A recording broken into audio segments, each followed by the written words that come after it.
Continuiamo a parlare di Venezia, con noi in studio Felice Cassone e Luigi Brugnaro. Abbiamo quindi il futuro sindaco di Venezia. Mi raccomando, andate a votare, voi veneziani avete un ruolo importante perché Venezia rappresenta tutto il paese, quindi i veneziani in mano hanno una fetta importante della cultura e dell'economia dell'Italia, oltre che del Veneto ovviamente. Felice Cassone, prego la risposta. Sì, ma non dico che è disinformato, ma gli manderò i dati statistici che sono consultabili sul sito internet del Senato, dove risultava negli anni che citava tra il terzo e il quarto maggiore produttivo di tutto il Senato, di tutte le forze politiche. Basta vedere i dati, le proposte di legge e soprattutto non solo le proposte di legge e gli emendamenti, ma anche quelli accettati, pur essendo opposizione negli anni che ricordava. Quindi li hanno riportati anche i giornali ovviamente il Gazzettino, la Nuova, l'Espresso, quindi è un dato assolutamente notorio. E poi tra l'altro anche da ultimo volevo ricordare, anche qui consultabile tranquillamente su internet, che gli emendamenti in Senato a favore di Venezia della legge di stabilità che riguardavano ad esempio la Fenice, che riguardavano i finanziamenti, sono stati fatti da me come primo firmatario.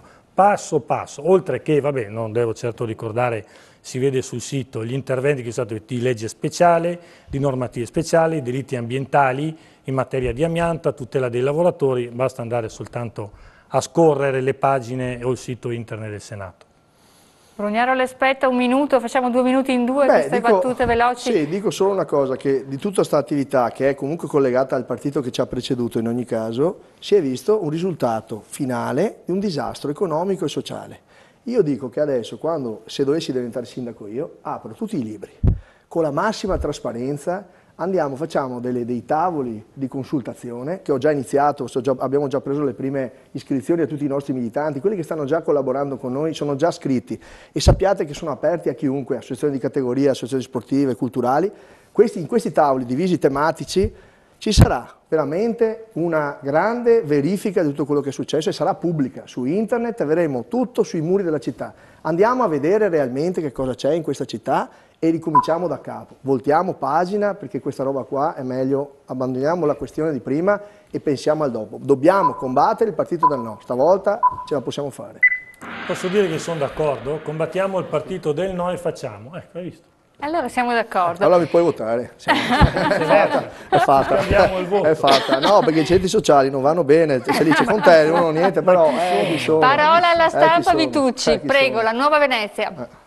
Intanto una battuta, se l'amico candidato Brugnaro me lo consente. No, fa il furbo, fai la battuta a me, farà anche a lui, se senza di parte non sarebbe prima bello. a te e poi a lui. Non sarebbe bello. Questo partito del no, evidentemente a Venezia non conta nulla, perché oggi è l'anniversario degli arresti per il Mose, il partito del no al Mose, cioè il Mose lo stanno quasi ultimando, nonostante tutto, nonostante le tangenti, le ruberie, gli sprechi e anche i progetti alternativi mai visti, quindi sul Mose il partito del no. Sulle navi il partito del no mi pare che non conti nulla, perché oggi le grandi navi passano per San Marco. Non è una domanda, questa è una considerazione generale, un dibattito, una tribuna politica. Se mi consenti una battuta. Diamo in 2 minuti. Non è una domanda questa qua. Caro collega, dai. Okay. No, vabbè, ma ho capito, la domanda è questa. Allora, domenica si va a votare, quindi è chiaro che in campagna elettorale ognuno dei problemi può dire quello che vuole. Io vi chiedo, in 30 secondi, voi sapete spiegare all'elettore incerto che domenica deve scegliere fra voi due perché mai dovrebbe credere a questa cosa che voi dite e perché, cioè, qual è la vostra, diciamo così, credibilità? Per Casson vale il discorso appunto del doppio incarico che Brugnaro gli chiedeva prima, smetterà di fare il senatore, si occuperà a tempo pieno di Venezia. Per Brugnaro vale magari il discorso dei conflitti di interessi che lui ha spiegato molto bene come ha fatto e come farà. Ad esempio l'area dei Pili, che mi risulta sia stata acquistata da una sua società, che cosa ne farà di quell'area dei Pili nel caso diventasse sindaco? 2 domande da 1 minuto l'una. Sì, scusate. Parto io. Prego. Allora, detto che con Vitucci ho una simpatia per cui faccio fatica ad aggredirlo, però è evidente che lui è di parte oggettivamente, anche lo ammette, è quasi sincero che anche lo ammette. Allora, il partito del no esiste, non è che per la Lei siamo tutti quanti, almeno su questo siamo d'accordo.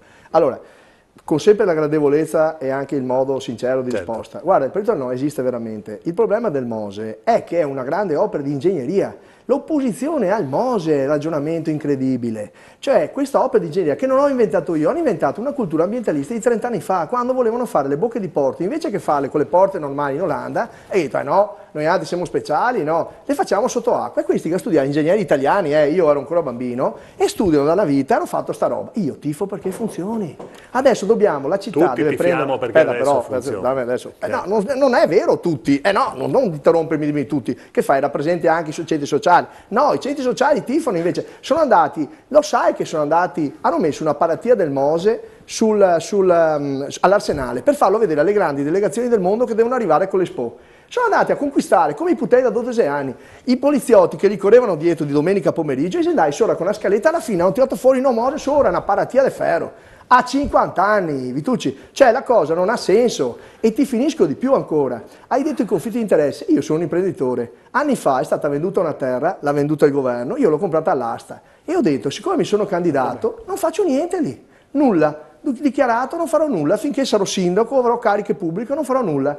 E aggiungo di più, sarebbe un guaio se un imprenditore di Venezia non investisse a Venezia. Il pazzo unico che investe a Venezia sono io. Questa è la realtà e allora siccome lo so quali sono i problemi, e i problemi sono quello che ti sto cercando di dire, ma lo dico, guarda, fuori da ogni appartenenza, sinceramente te lo dico, credetemi, qui se non facciamo come dico io, il lavoro non arriverà, perché hanno bisogno di vedere gente credibile nel lavoro che lo possa portare. Vorrei che tu mi credessi su questo, credetemi e spero che fra 5 anni mi direte, avevo ragione a averti creduto, averti dato fiducia.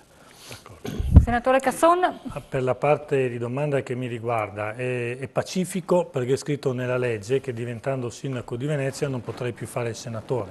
È incompatibilità assoluta ed è un dato assolutamente non discutibile, quindi a tempo pieno farei esclusivamente quello. Ma aggiungo un altro dato, non soltanto... E se non vinci, dice se non vince, ma che me frega a me cosa farà lui se non vince? No, che discorso è? Tu lo fai. Io faccio opposizione. A tempo pieno.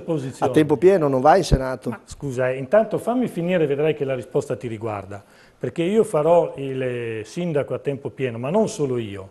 No. Tutti quelli che faranno parte della giunta e faranno gli assessori a tempo pieno dovranno pensare 24 ore su 24 alla città.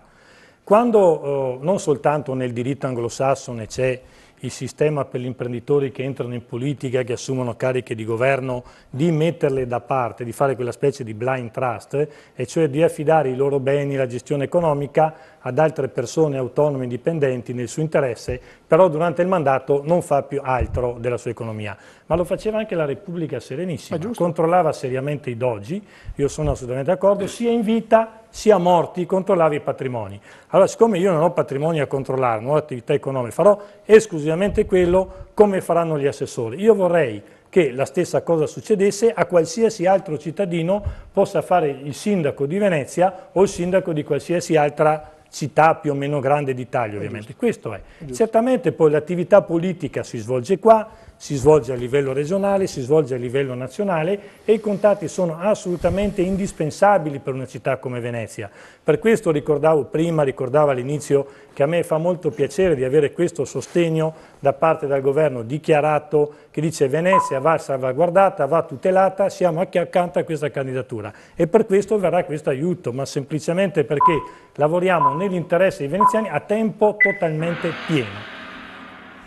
Vorrei farvi una domanda io proprio parlando del Mose. Abbiamo visto un magistrato alle acque che è stato coinvolto dove appunto Maria Giovanna Piva e Patrizio Cuccioletta sono finiti in carcere. Sappiamo tutto il governatore Galan, anch'esso per il periodo diciamo, in cui ha governato il Veneto ovviamente arrestato per corruzione sempre in merito al Mose. La domanda è questa. Se è stata approvata tutta una serie di verifiche perché il magistrato alle acque era l'ente che doveva controllare il buon andamento dell'opera e che quindi fosse costruita nei termini di legge, se l'andamento era spinto dalle tangenti sarà tutto regolare? Questa è una domanda che ovviamente voi non potete darne risposta, ma come candidato sindaco, come futuro sindaco, uno di voi due lo sarà sicuramente, sarà possibile controllare ciò che è stato precedentemente approvato, sempre in un regime di probabilmente irregolarità o non correttezza, o possibile irregolarità o non correttezza, visto che il sistema delle tangenti era il sistema più condiviso? Prego, Felice Cassone e poi Luigi Brugnaro. Il tema della salvaguardia di Venezia e della sua laguna rimane uno dei temi fondamentali. E anche per questo lo dico chiaramente, ma l'ho già ricordato in qualche incontro pubblico, che sarà indispensabile avere un ufficio apposito alle dipendenze del sindaco o comunque del gabinetto che possa trattare direttamente le questioni attinenti alla salvaguardia della laguna.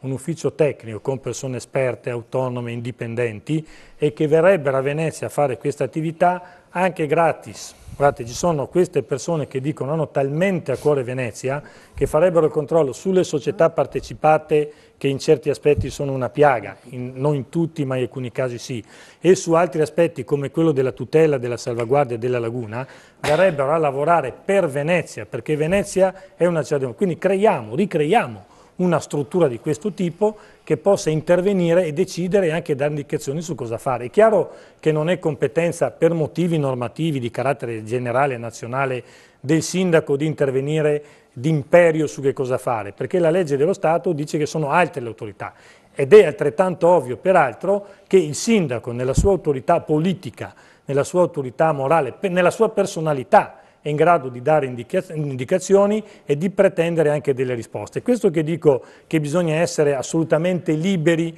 da qualsiasi condizionamento, da persone che ti tirano la giacchetta, da un partito piuttosto che un altro, da uno della Lega, da quell'altro della destra, uno dice una cosa, uno dice l'altra. Io condizionamenti di questo tipo non l'ho e l'ho ampiamente dimostrato in tutta la mia attività, proprio perché ritengo di dover operare nell'interesse della collettività, in questo caso nell'interesse della salvaguardia di Venezia. Brugnaro. Sì, un'attività da procuratore della Repubblica, un sindaco, sceriffo, procuratore, cioè io penso diversamente, penso che la politica deve avere un respiro molto più alto, molto più nobile, dal mio punto di vista ovviamente, e credo che la magistratura c'è, io pongo tantissima fiducia nella procura che c'è ad oggi a Venezia, nella magistratura che è quella, vorrei ricordare, che ha proprio fatto gli arresti, oggi fra l'altro è l'anniversario di quegli arresti, ci sono ancora i processi in corso, io non sono un giustizialista e mi attendo assolutamente con molta serenità l'esito di quello che sarà, perché c'è un dibattimento, insomma, io non sono abituato a fare i processi in piazza. Certamente il sindaco, persona da 53 anni che vivo in questa città, mi metto in gioco col mio onore e con quello che ho fatto nella mia vita, senza mai una tessera politica, io non ho mai avuto una, Felice, mai, per questo fa già capire molto, per questo sono trasversale e sono totalmente libero. Io la mia libertà me la sono guadagnata, non devo raccontarla, io ce l'ho. E lo sanno tutti. E qua il problema è questo, che questa città ha bisogno di sognare e ha bisogno di credere nelle istituzioni e di sorvegliare che ognuno faccia il suo mestiere. Invece qua tutti vogliono fare il mestiere di un altro. Io non voglio fare il magistrato, ci sono già i magistrati. Io non voglio fare il poliziotto, ci sono già i poliziotti. Io voglio costruire una collaborazione tra questi enti. Vorrò andare a prendere le varie amministrazioni romane che sono state nominate a Venezia e non elette. Per esempio il magistrato alle acque, che era uno dei più grandi magistrati importanti, sarebbe da chiedere, fare pressione perché venga rimesso con valenza metropolitana, perché il problema delle acque, avete visto a Vicenza cos'è? Le acque è fondamentale, ma dentro ci sono tutti i problemi falsamente ambientali, tipo le nutrie. Cosa facciamo? Salviamo le nutrie. Le nutrie stanno distruggendo i fossi, cioè il problema è che bisogna ascoltare le persone. E dentro a questo grande sistema di organizzazione dobbiamo parlare con la sovrintendenza, con il prefetto, con il questore, con tutte le persone che vengono nominate dal governo e dicendogli: signori, siamo qua per collaborare, ci mettiamo a vostra completa disposizione nell'interesse dei cittadini, di loro, perché io la faccia la metto solo per loro. Professor Casen.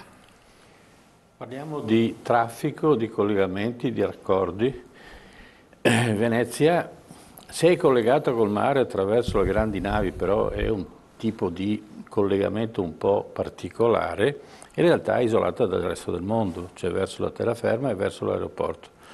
Abbiamo un traffico nella grande estremamente complicato e questo va risolto e questo dipende anche da un certo tipo di turismo che è un turismo troppo leggero perché lasciano pochi denari a Venezia e in realtà porta molto traffico e molto inquinamento.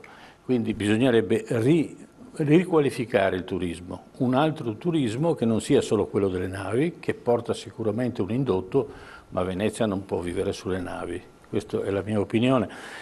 L'altro discorso è che ancora non si è fatto, dopo tanti anni, Venezia ha il terzo aeroporto più trafficato d'Italia e forse uno dei più trafficati in Europa, però non c'è ancora un rapporto, un raccordo, una metropolitana, un treno veloce, come in tutte le parti del mondo, con l'aeroporto di Venezia. E quindi il turista che arriva in aeroporto ci mette 2 ore ad arrivare in aeroporto, ci mette altre 2 ore per arrivare in centro storico. E questa è la cosa, è l'assurdo. Allora, che cosa si dovrà fare? Riqualificare i rapporti all'interno della città, non solo della terraferma, ma anche all'interno della città di mare, no? Ecco, questo vorrei sapere da ambedue che tipo di programma c'è in questo senso, perché credo che sia fondamentale la rivitalizzazione di Venezia attraverso queste problematiche. Casson, se non sbaglio dobbiamo partire da lei o da Brugnaro? Ho perso il filo, mi aiutano, no, grazie. Brugnaro, prego. Sì, assolutamente, prego. No, allora, il discorso del partito del no, tornando al ragionamento di prima, ci è dimenticato di raccontare della TAV. Lei sicuramente parlava di collegamenti all'aeroporto e pensava anche all'alta velocità, immagino. No. Perché la TAV, lei non interessava l'alta velocità, no, la domanda mi interessa, ma se devo dire un'opinione, l'alta velocità è un falso problema, risolve poco o niente. Vabbè, comunque insomma, costa io la penso diversamente, penso che costa 10 volte più che in Germania. Beh, perché non siamo capaci di fare le cose, ha ragione. Ma il tram che hanno fatto a Venezia, pensi, sono 12 anni che lo fanno, perché sono degli incipienti, ma su questo non c'è nessun dubbio. Però noi abbiamo della gente che prende il pullman, va in Piemonte, tira i sassi ai carabinieri che stanno difendendo degli operai che stanno lavorando su un treno, tornano a casa e sono una risorsa della città. Tornando a questo ragionamento, è difficile che poi risolviamo i problemi. Per quello io continuo a dirle che qui in questa città c'è un problema serio politico. Tornando al ragionamento di come collegare la città, dobbiamo collegare l'aeroporto fuori discussione, senza rotture di carico possibilmente, e per cui va fatto un raccordo, che sono anni che chiediamo, che non va fatto in gronda lagunare, perché qualcuno, ho visto sui siti che comincia di nuovo a tirar fuori storie strane. No, il raccordo va fatto sopra, saranno le ferrovie, tra l'altro sono cose anche finanziate, perché saranno le ferrovie a dircelo, ma la città è lì a vedere. Per quello ci vuole un sindaco che voglia vedere le cose. Quando poi abbiamo collegato, il tema del turismo non è soltanto un problema di collegamenti, è un problema di valore della città. Noi dobbiamo dare un senso a questa città. Avevamo al Lido un'industria cinematografica e della sanità che è stata distrutta in questi anni. Il Lido sembra bombardato. È evidente che la gente non si ferma più. Dobbiamo costruire i grandi eventi in tutta la città metropolitana, che vuol dire Mestre, Marghera. Cioè, io sono stato uno di quelli che ha finanziato la Fenice quando è bruciata. Io ci ho messo soldi miei personali, persi ovviamente. La Fenice, che è un grande patrimonio della città, deve venire a suonare a Marghera, a Mestre, a Zelarino, a Gazzara. Questi sono i temi che noi dobbiamo fare. Allora il turismo si ferma di più. Abbiamo un carnevale oggi che è neanche l'ombra di quello che avevamo una volta. E quella volta il carnevale era il popolo. Noi dobbiamo far ritornare le istituzioni culturali di Venezia agganciate al popolo, alla nostra vita. Allora lei resterà di più come cittadino e vorrà una Venezia viva e Venezia tornerà a vivere. Casson? Sì, la domanda sembra semplice, invece molto articolata e complessa, perché riguarda dei sistemi di infrastrutture sul territorio veneziano che sono articolati e complessi. Perché un tema è quello della città d'acqua, quindi della mobilità acquea, che è già un tema enorme. L'altro della terraferma Mestrina-Marghera, quell'altro del collegamento con l'aeroporto, e mi fermo qua. Allora cerco rapidamente di dare alcune indicazioni. Per quanto riguarda la mobilità acquea, bisogna assolutamente incontrarsi e confrontarsi, come ho già fatto, con tutte le categorie, dai gondolieri, motoscafisti, ACTV, trasportatori in conto proprio, in conto terzi, albergatori, commercianti, e far capire, come capiscono se ci si ragiona assieme, che questa situazione nei canali di Venezia è insopportabile, non può essere accettata. E guardate che se vengono messi tutti di fronte alle loro responsabilità, accettano ognuno di cedere un'unghia, di cedere un dito, perché nell'interesse collettivo alla fine tutti quanti vorranno partecipare a quella che è la soluzione. Bisognerebbe fare una puntata solo su questo. Altro tema, quello come arrivare all'aeroporto. Ma arrivare all'aeroporto è assolutamente impensabile che si possa arrivare con l'alta velocità, quando questo non succede in nessuna città europea o quasi, mi pare solo Francoforte. In tutte le città il collegamento dall'aeroporto al centro città rimane fondamentale, deve diventare rapido, questo è il problema, far funzionare, ma la città di Venezia e di Mestre non possono perdere le frecce ad alta velocità, ci vuole un collegamento e di rispetto dei cittadini. Terzo tema, proprio rapidamente così, quello del centro di Mestre. È assolutamente vero, quel discorso della ZTL così com'è impostata è sballata, il discorso dei parcheggi è assolutamente sballato, i provvedimenti che ha fatto questo commissario tecnico che io chiamo in questa materia è assolutamente fuori dalle righe, è un compito non di sua competenza, bisogna intervenire con indicazioni politiche per liberare il centro e fare in modo che continuino i flussi all'interno della città. Grazie Otin, prossima domanda. Allora, Venezia, intesa come anche Mestre evidentemente, sembra una bella donna che in questi anni ha vissuto al di sopra delle proprie possibilità. C'erano le entrate della legge speciale, c'erano le entrate del casinò, probabilmente c'è una classe dirigente che non si è resa conto che appunto non poteva più vivere su quei livelli. Oggi c'è il commissario, c'è stato, sta finendo il suo mandato, vorrei dire fortunatamente, che ha fatto delle operazioni che sono andate a incidere nella carne viva della città. La signora del bar prima parlava del rincaro pazzesco dei posti auto in centro, ma vogliamo ricordare lo spazio cuccioli, vogliamo parlare del rincaro delle mense, tutte cose che stanno mettendo in difficoltà delle persone che sono già in difficoltà. Allora quello che voglio chiedervi io è, uno, pensate che realmente ci sia la possibilità di tornare indietro da questi provvedimenti, perché la sensazione è che il commissario abbia fatto un po' il lavoro sporco, tra virgolette, che i politici non hanno voluto fare. Punto primo. Punto secondo, ci sono in realtà altre possibilità per recuperare una situazione finanziaria decente, cioè non andare appunto a fare un'operazione così di macelleria sociale quasi, c'è una possibilità di fare qualcosa di diverso. Terzo punto, Venezia, scusate, la domanda è articolata ma credo che sia questo che vuole sentire anche la gente. Venezia è scandalosamente aggredita dal turismo, questa è la verità, è sotto gli occhi di tutti. Vogliamo fare in modo che questo turismo porti più risorse alla città? Grazie. Io prima di darvi la risposta vado in pubblicità, sempre 2 minuti, questa sera tutto dura 2 minuti, poi torniamo e sentiamo la risposta di Casson e Brugnaro.